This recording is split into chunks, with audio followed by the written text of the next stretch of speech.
ఇది ఒక చారిత్రాత్మకమైన నిర్ణయం. రేపు సమాజం యొక్క అభివృద్ధికి ఇది ఒక దిక్సూచిగా, ఒక మోడల్ డాక్యుమెంట్ గా మారుతుందని చెప్పి ఈ రోజు ఒక పకడ్బందీ ప్రణాళికతో చర్య తీసుకున్నాం అధ్యక్ష. దీనికి పూర్తి స్థాయిలో చట్టబద్ధత కల్పించాలి.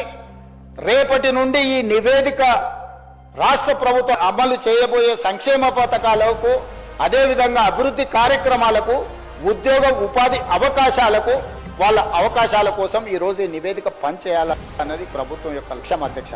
అందుకే ఈరోజు 46.25% ఉన్న బీసీలు, ఏబిసిడి, అదేవిధంగా ఈ గ్రూప్ లో ఉన్న ముస్లిం మైనారిటీ బీసీలు ఏదైతే 10.08 ఉందో, మొత్తం 56% పైగా ఉన్న బీసీలు అందరూ కూడా ఈ రాష్ట్రంలో సముచితమైన గౌరవము, స్థానము కల్పించాలన్న ఆలోచనతోటి ఈ రోజు ఈ ప్రభుత్వం ఈ నిర్ణయం తీసుకొని ముందుకు వచ్చింది అధ్యక్ష.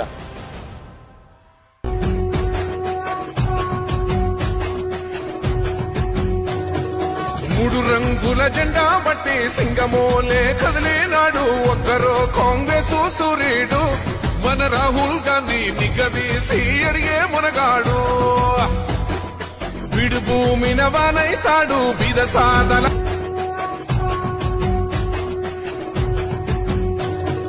మూడు రంగుల జెండా బట్టి సింగమోలే కదిలే